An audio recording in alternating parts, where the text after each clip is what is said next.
ஆண்டவருடைய பிள்ளைகள் எப்பயுமே எப்படி இருக்கணும் தான் கர்த்தர் விரும்புகிறார். நன்றா இருக்கணும் அப்படின்னு தான் விரும்புகிறார். அப்ப உபாம புஸ்தகத்துல இந்த காரியத்தை ஆண்டவர் ரிப்பீட் பண்ணி சொல்லி நல்லா வாழணும், நீ நல்லா இருக்கணும் அப்படின்னா என்ன செய்யணும்? நீ நல்லா இருக்கணும் அப்படின்னு. அப்ப நான் நல்லா இருப்பதற்கும் விருத்தி அடைந்து வாழ்வதற்கும் நான் என்ன செய்யணும் அப்படின்னு சொன்னா, தேவனுடைய கட்டளை என்ன சொல்லுகிறதோ அதை நான் என்ன செய்யணும்? கடைபிடிக்கணும். ஆண்டவருடைய கற்பனையை கடைபிடிக்கிற ஒரு மனுஷனை கர்த்தர் என்ன செய்வார் அப்படின்னு சொன்னா உயர்த்துவோம். எந்த சூழ்நிலையிலும், எல்லா சூழ்நிலையிலும் நம்ம சூழ்நிலையை பார்த்து இதை செய்யணுமா செய்யக்கூடாதா அப்படின்னு டிசைட் பண்ணக்கூடாது. கர்த்தருடைய வசனம் ஒன்னு அதை செய்யும் சொன்னா செய்யணும். கர்த்தருடைய வசனம் அதை செய்யாதுன்னு சொன்னா செய்யக்கூடாது. சூழ்நிலையை பார்க்க கூடாது. இன்னைக்கு பல நேரத்தில் நம்ம என்ன பண்றோம்?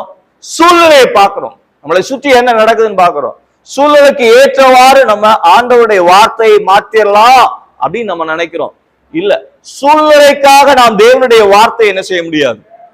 மாற்ற முடியாது. சூழ்நிலைக்காக தேவனுடைய வார்த்தையை நாம் மீறி காரியங்களையும் என்ன செய்ய முடியாது? செய்ய முடியாது. ஆண்டவர் நமக்கு என்ன சொல்லியிருக்கிறாரோ அதை சரியா நம்ம செய்வோமே ஆனால் நிச்சயமாகவே உன்னை ஆசீர்வதிப்பேன் என்று சொன்ன தேவன் நம்மளை என்ன செய்வார்? ஆசீர்வதிப்பார். அப்ப அதனாலதான் இந்த வேத வசனம் அங்க தெளிவா சொல்லுது, நீ நன்றாய் வாழணும், நீ கர்த்தர் உனக்கு கொடுக்கிற தேசத்துல விருத்தி அடையணும் அப்படின்னு சொன்னா நீ அவைகளின்படி செய்ய சாவதானமாயிரு, அவைகளின்படி செய்ய கவனமாயிரு. எவைகளின்படி? கர்த்தருடைய வார்த்தையின்படி, கர்த்தர் உனக்கு கற்பித்த கட்டளையின்படி. கர்த்தருடைய கட்டளையை ஒரு நாளும் தேவ பிள்ளைகள் என்ன செய்யக்கூடாது? மறக்க கூடாது. ஆண்டவருடைய கற்பனை என்ன சொல்லுது அதை நான் என்ன செய்யணும்? செய்யணும். கர்த்தருடைய கட்டளை எனக்கு எதை எனக்கு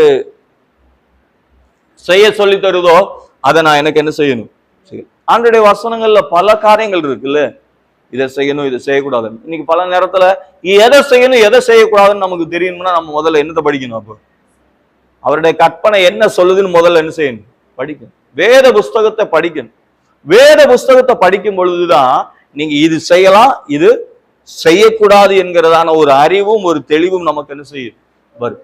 எதை கர்த்தர் விரும்புகிறார், எதை கர்த்தர் வெறுக்கிறார் என்கிறதான காரியத்தை வேத புஸ்தகத்தை நம்ம வாசிக்கும் பொழுதுதான் நமக்கு என்ன செய்யப்படும் அப்படின்னு சொன்னா புலப்படும். அதை நாம் அறிந்து கொள்ளலாம். அப்போ நன்றாய் இருப்பதற்கு விருத்தி அடைவதற்கு முதல்ல என்ன செய்யணும்? ஆண்டவருடைய கட்டளையின்படி செய்யணும். அப்ப ஆண்டவருடைய கட்டளை செய்யும் பொழுது எதை பார்க்க கூடாது? நம்ம சூழலை பார்க்கறது